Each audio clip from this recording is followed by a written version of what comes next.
Hey everybody, Tim Albrecht here, and welcome to this week's episode of the Ask a YFP CFP segment of the Your Financial Pharmacist Podcast, where we feature questions from you, the YFP community, to be answered by one of YFP Planning's fee-only certified financial planners. Before we jump into today's question, I want to give a shout out to YFP Planning's incredible team that makes this segment possible. YFP Planning offers fee-only comprehensive financial planning that is customized to the pharmacy professional. You can learn more and book a free discovery call by visiting yfpplanning.com. Again, that's yfpplanning.com. Okay, this week's question comes from Leighton in Boise, Idaho. Hey guys, this is Leighton from Boise, Idaho. My question for you today is regarding the new laws for the 529 College Savings Plan. A little bit about myself. I'm 31 years old. I have a PharmD MBA and have checked most of the financial acuity boxes like having an emergency fund, paying off school loans, utilizing my employer's match, 401k, IRA, HSA. I have 3 children, ages 4, 2, and 0, that I'd like to save for their college expenses. I had previously been tentative about locking those funds in a 529 plan. However, with the new laws, I'm not only no longer worried, but my wife and I have also opened up 529 college savings plans for ourselves. With no plans to return to school, our intent would be to roll the funds into our Roth IRAs beginning 15 years from now. If we're looking at this opportunity right, we will be able to roll $35,000 each into our Roth IRAs right about the time that we turn 50. It appears with the new laws, there are now tax-advantaged incentives for every individual, student or not, to have a 529 plan with at least $35,000 inside. Thoughts? Thank you, Leighton, for submitting your question to be featured on this week's segment of the podcast. Tim Baker, what are your thoughts? Yeah, this is a great question, Leighton, and thanks for the rundown of everything that you're doing. Sounds like you have a good financial foundation. And this is kind of cutting edge. This is a change brought about the Secure Act 2.0, Tim, which sounds like a movie, but it was actually signed into law by President Biden on December 29, 2022, and the Secure Act actually stands for the Setting Every Community Up for Retirement Enhancement Act. So everyone likes a good acronym. Ex-military pharmacists love acronyms. So that's what the Secure Act actually stands for. What this part of the rule is really meant to do is to address, some of Leighton's concerns and other parents' concerns of funds being trapped inside of a 529 because their child didn't go to college or whatever that may be. But it is also to encourage parents to start saving for college earlier. So what often happens is if you make a non-qualified withdrawal, you get a 10% penalty on what you withdraw. So if I put money into 520, my daughter's 529, and then there's $10,000 in there, and she doesn't go to college, I don't really know what to do with that. Now, I would probably give it to a kid like my other kids, or maybe even a grandkid. But I think there is a misperception out there that there's a 10% penalty on everything, and it really just would be a 10% penalty on the growth portion of that, so the earnings. So I kind of want to say that I think this is a rule that's a kind of a step in the right direction, but I do think that some of the 529 concern can be blown a little bit out of proportion. Yeah. Just like a Roth, Tim, if you put money into a Roth, even if you don't use it for retirement, the basis or what the taxable amount that you've put in, you can take out at any time. So without penalty. Yep. Correct. So that's a big, I think, kind of misnomer about this. So although it's a step in the right direction, I don't think that the penalties that, people talk about with the 529s are that, that big of a deal. But the big rule here is that the Secure Act 2.0 allows for a 529 to Roth IRA transfer. So there's kind of like a escape route for those trap funds, so to speak. So beginning in 2024, so a lot of the Secure Act, there's things that happened immediately. This is a year from now. So beginning in 2024, you can roll any unused 529 funds into a Roth IRA without incurring a penalty. So there's some people that's going to benefit this immediately. So there was a study by the Federal Reserve in 2016, so a little bit dated, that there was about 12.3 million accounts, 520 accounts with an average account balance of 21,000. So, and I'll kind of go through some of the rules. So that would benefit, those savers immediately. Now, for Leighton's questions, he's kind of thinking about this, and I appreciate this question. He's kind of thinking about this from a strategy, from a long-term perspective. So the way it is, the way the rule is written is that the transfer, it must be moved directly from the 529 to the Roth IRA. So it has to be a direct transfer for this to be eligible. It has to be in the same name, Tim. So the Roth IRA receiving the funds must be in the same name as the beneficiary of the 529. And you can change the beneficiary of the 529 to make that work. But we don't really know the long-term consequences of that. And I'll kind of go through that in a second. The 529 contributions and earnings go into the Roth IRA in like kind. So it basically is a transfer of those assets and the investments that you have go into the 529. The beneficiary must have compensation. So that means that that person has to be working. So if I think about my kid now, she's not necessarily working, but in the future, she would be. The 529 must be maintained for 15 years or longer. So this is one of the big sticking points. So this is where the government's really trying to say, okay, we're going to allow this, but you need to kind of think of this as a long-term play. So you have to open up the 520. If we think about kids, going to school at age 18, you have to open this up, in their first 3 years of life. So one of the things I mentioned, a couple seconds ago was it's really unclear exactly how a change in beneficiary will be treated.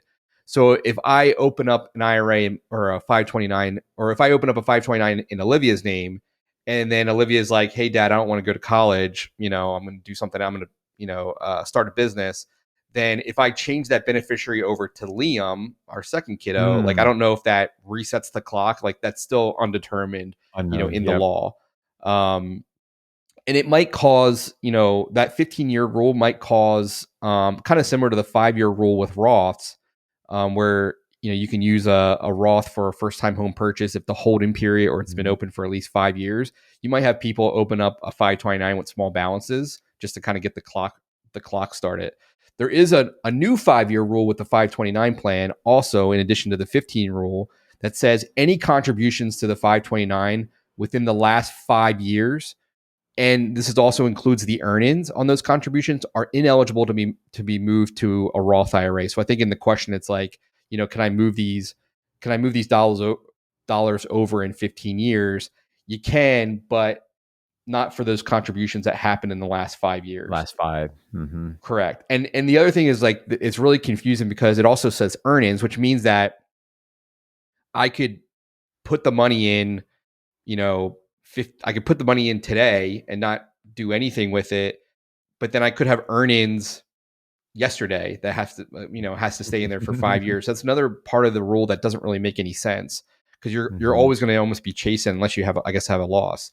The transfer is subject to IRA contribution limits. So you can put up the, if it was done today, and this number will obviously go up over the years, but if I put in $6,500 into my IRA, then I can't, or my Roth IRA, I can't transfer over any dollars, because $6,500 is the math, or is the max. So let's say I put $0 in, then I could put, if I've $10,000 into an IRA in a 529, I could move $6,500 into that Roth IRA from the 529. So it just says that you can't put any more than the contribution limit.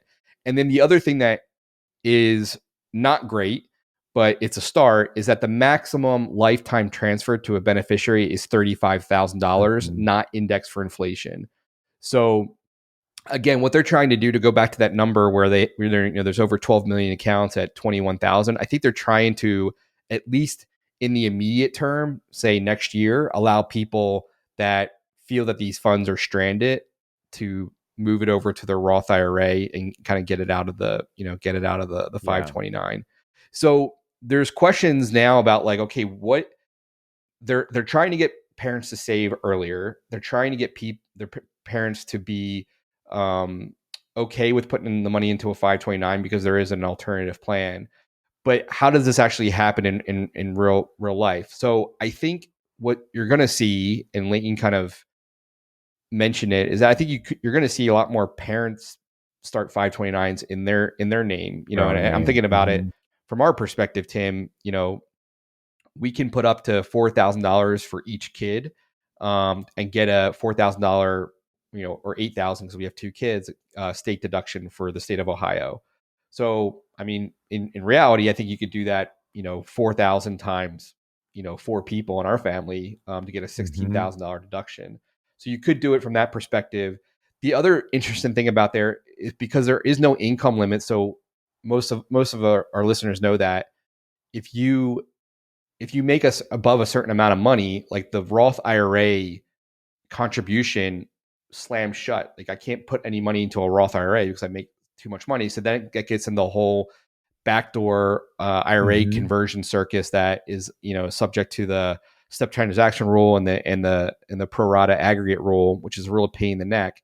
So that this could be a way to kind of circumvent that. You're going to say, I'm going to leave that alone, but I'll put X amount of dollars, knowing that at the end of the rainbow, I can move, and then when I get to 35,000 or close to it, I'll be able to, move those dollars over. It could be that you use the parents' 529, and then you can do 529 to 529 transfers as well. So when you get closer and you have more information about what your kids are going to be doing as they get to post-secondary, it could be that's the move. So it could be that you have 529s for the parents and 529s for the kids, as a planning tool. I think that you'll continue to see the expansion of 529s, their use and flexibility. That's why I'm bullish on 529s. I think you'll start to see even more flexibility on this rule. Like I could see them where they're not going to, they're going to index the 35,000 for inflation. Yeah. I don't know this for sure. This is just me conjecturing. But if you think back in the day when 529s came onto the scene, it was really just for college. And then they changed it to, K through 12. It was really, you couldn't use a 529 to purchase like software or computer. And then they changed that rule. Yep. You couldn't use it for trade schools. And then they changed that rule. And I think you're going to see that, continue to swing in those directions. Even to pay off student loans, I don't think it was until 2020 where they changed the rule that, if you had money left over in a 529, you could make a distribution to pay off a student loan. Now that's still capped at $10,000, which is ridiculous in my, to silly. Me, it's silly. If there's money there, pay it off. But I still think that these rules are going to evolve over time. Yeah. And this is really just a step in the direction of, okay, it is now the 520 now can kind of be seen as a dual use. Same thing when we talked about the HSA. The HSA you can use for health expenses today, or it could be kind of that stealth IRA. Maybe the 529, maybe we can start calling that the stealth Roth IRA, because it can kind of have the same effect if you're thinking about this in many years of planning.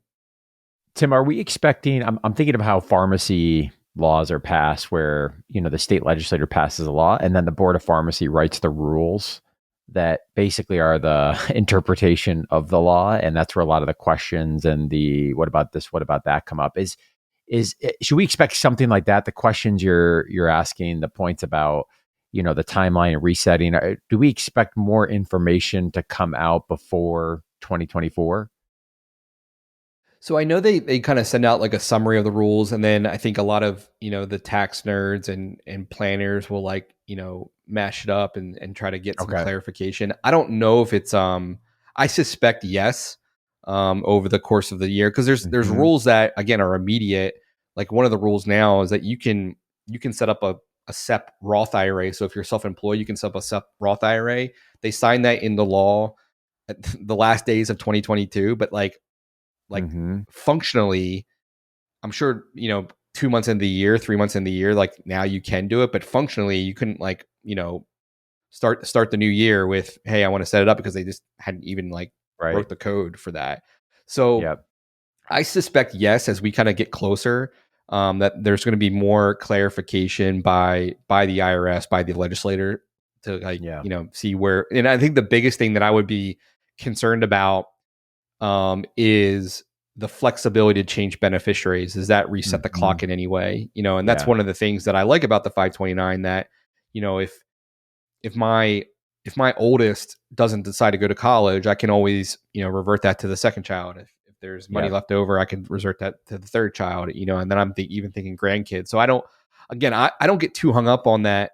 I think that there's not enough money to go around. We're not personally, funding 100% of our kids' education. We're kind of focusing on that 1/3 rule, but I think for parents that, do think of the 529 as it can trap the funds, I would say that this is a step in that right direction. / the penalty is not as, great as you might think. / I think that the rules will continue to evolve.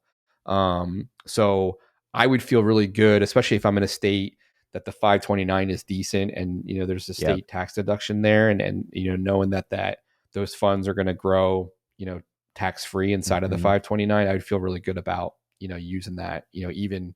Even if it's for a trade school, or obviously you can use it for K through 12. All those things are on the table now. So that's my thought. Yeah, and for those that are looking for more information on the 529, what is it? What are some of the ways it can be leveraged? We've talked about this before on the show, episode 211, in and out of 529. We'll link to that in the show notes, as well as a blog, 7 things to consider before starting on 529. We'll link to both of those in the show notes. And Tim, as you mentioned, this is a great question. I think that we know we've got, like Leighton, you mentioned 3 children, 4, 2, and sounds like a newborn, obviously thinking about this proactively as they build out their financial plan. And I would just encourage people, these are great technical conversations.